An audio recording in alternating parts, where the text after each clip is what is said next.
A dog barks when his master is attacked. I would be a coward if I saw that God's truth is attacked and yet would remain silent. John Calvin. Get in a long tube with a bunch of demons. You really believe that human beings are demons? No, I do not. And don't you ever say I did. This is my Bible. I am what it says I am. There's probably a balance between, I believe you have to know Christ, but God is in hell. He is. And someone knows this for sure. all of mankind is going to end up somewhere in heaven. My mission really is to just help people of faith, especially, to re-examine this issue, to realise the church has got things wrong in the past. For those who are God's by faith in His Son. Corinthians, right? 2 Corinthians 3:7. Victory in the name which is above every name. There's no exception for rape or incest. It's an extreme law. And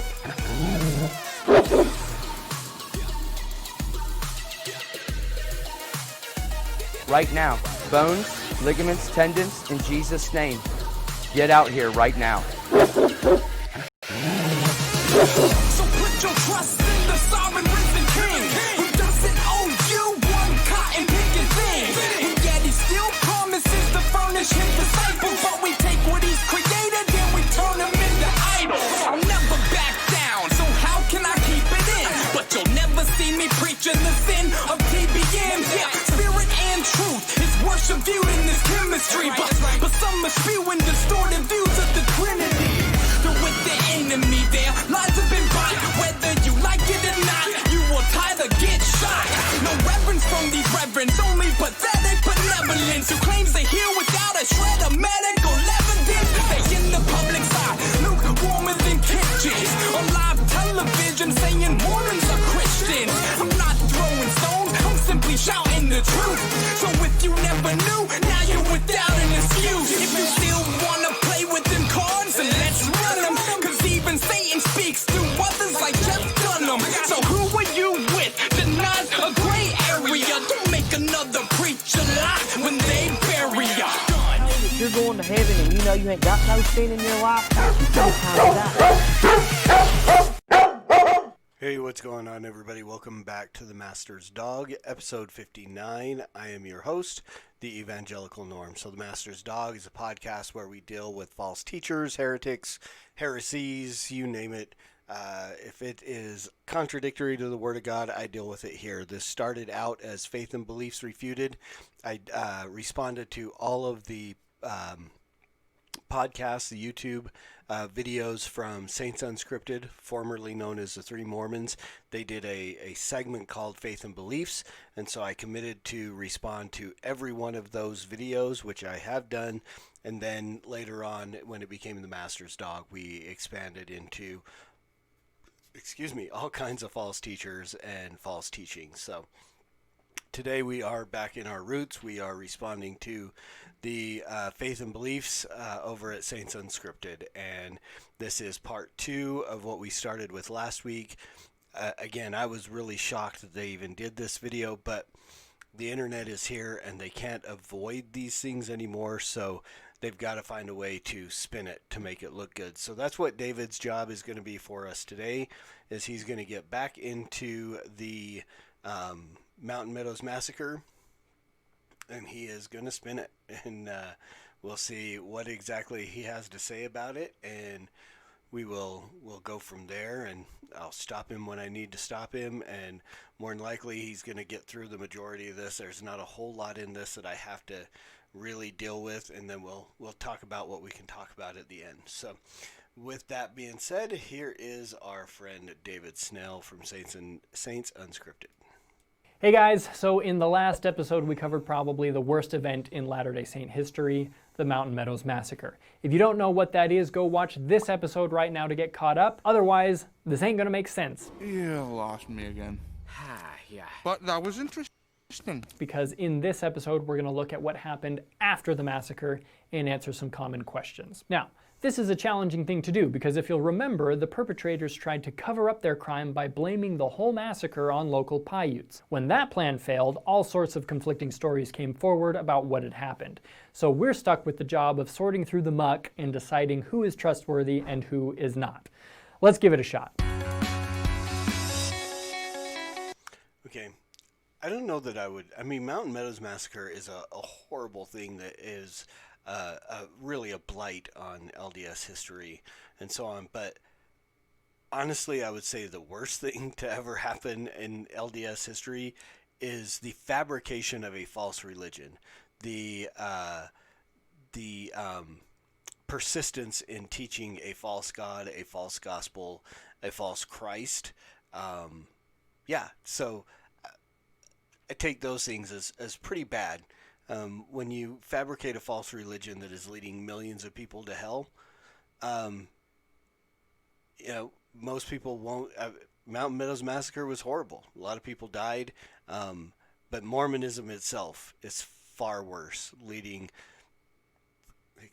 millions of people to hell.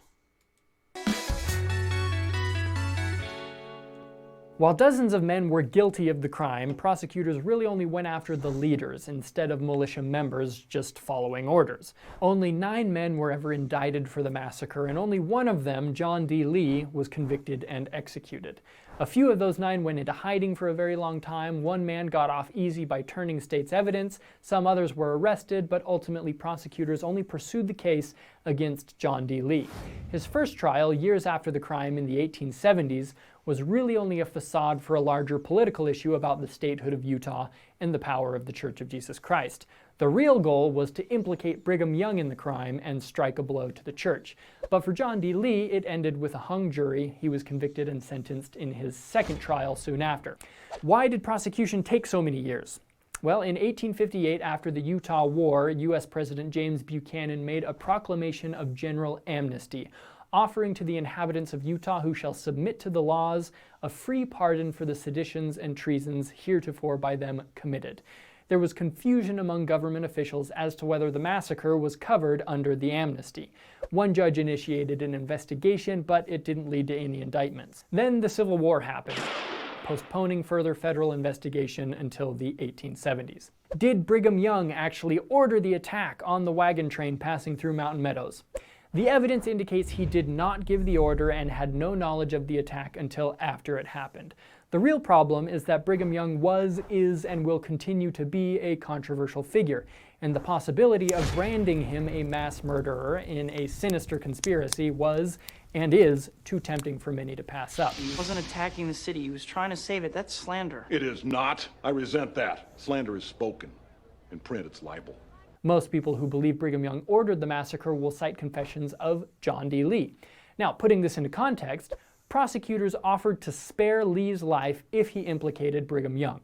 Lee chose death instead. But then in his autobiography, published after his death, we read that he actually did believe that the massacre was the result of the direct command of Brigham Young.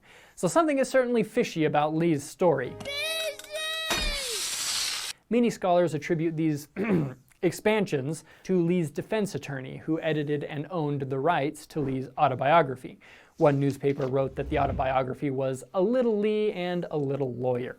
On the other hand, there's good evidence that Brigham was innocent. For example, we have a copy of the original letter from Brigham Young to Isaac Haight that arrived 2 days too late. In it, Brigham instructed the saints to not meddle with the emigrants and to let them go in peace. It's found chronologically just where it should be in Brigham's letter books. To be fair, some people think it's all a conspiracy. A guy named Will Bagley wrote a book ominously called Blood of the Prophets, Brigham Young and the Massacre at Mountain Meadows, in which he tries to make a case to prove Brigham was the man behind the curtain.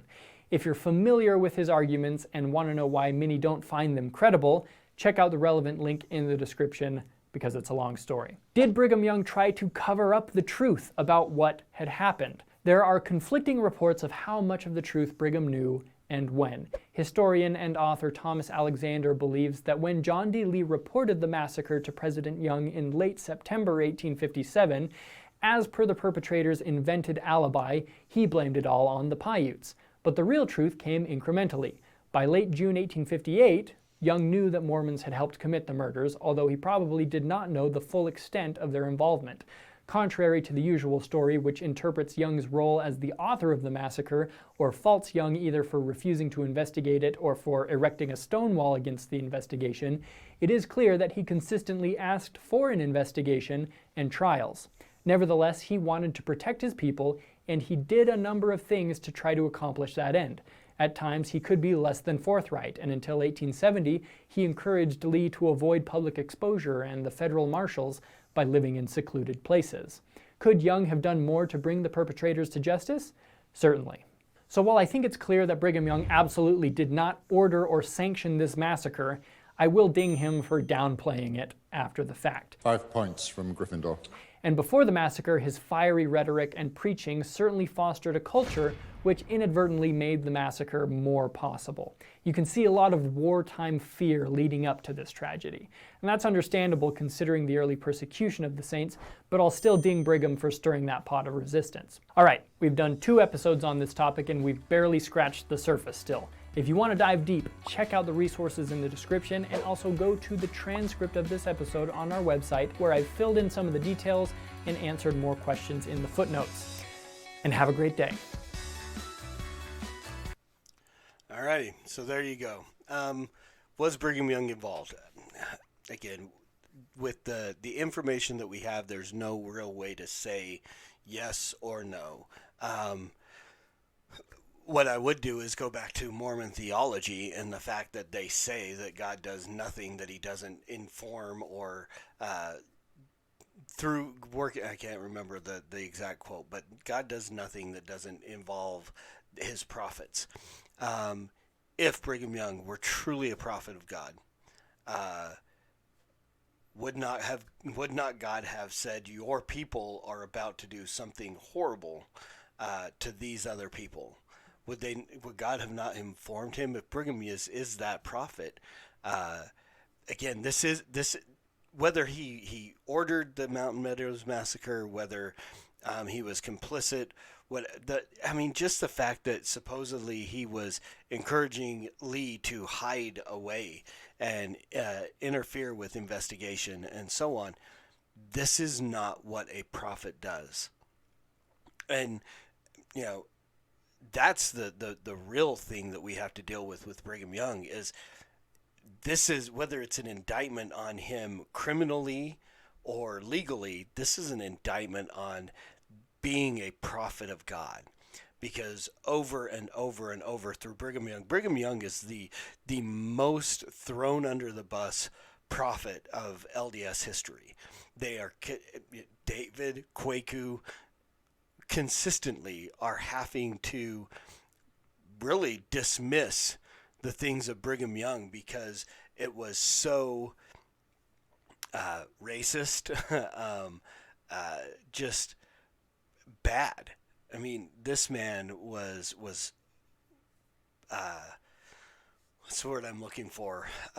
Reprehensible. And I mean, with the amount of women that he took as his wives, the things he said about African Americans, the things that he taught, the Adam God doctrine, blood atonement, and so on, really the implication is not, and especially for this podcast, the thread of this podcast, what we look for here is whether or not this man is truly a man of God. And he's not. He's proven that over and over and over again. And this is just another of the myriad of issues that happened throughout the life and reign of Brigham Young as the prophet of the LDS Church. Just one of many. He is probably the most quoted in strange teachings, false teachings, heretical teachings, racist teachings. I mean, it's so much of it falls on Brigham Young. And the Mountain Meadows Massacre is just one more in a long line of incidences that proves the fact that Brigham Young was not a man of God, was not a prophet of God. probably should have been in prison multiple times. I mean, who knows the full extent of the body count that can be attributed to Brigham Young through groups like the Danites, Porter Rockwell, these guys that Brigham, I don't know if Porter Rockwell was Joseph Smith's avenging angel, but I do believe he did do, dirty work for Brigham Young as well. So again, with all of the things that were taught, the blood atonement, who knows how many people died at the hand or the order of Brigham Young. Whether or not these people at the Mountain Meadows Massacre were among them, but he obviously didn't do a whole lot to help bring the men to justice. Was church discipline executed? Were any of these men excommunicated from the LDS Church? I don't think so. If this were the case, he should have been kicking people out and not assisting in their defense. So there you go. There's my thoughts and so on Brigham Young's involvement in the Mountain Meadows Massacre. We'll see what David has to say next week on part 3, and we'll see if that's actually going to wrap this up or not. So again, one of the things that I always point out I don't always, but every so often, and I do want to point out again, the more serious the issue, the more damning the issue that they talk about against the Mormon church, the more of these little funny clips that they throw in, because those are intentional. It's intended to make you laugh a little bit, to where you don't look at the weight of the situation that they're dealing with quite as much. It becomes, with all these little funny things interspersed, it almost becomes a comical act that they're putting on, no matter how dark or weighty the issue is. This is the way that they kind of lighten that to where it's not such a big deal, and it's a psychological tactic that works for the most part, unless you recognize it, which is why I want to point it out as often as I can. So thanks guys for listening. I hope this was helpful. As always, preach the gospel at all times. Use words, they're necessary. Until next week, Soli Deo Gloria.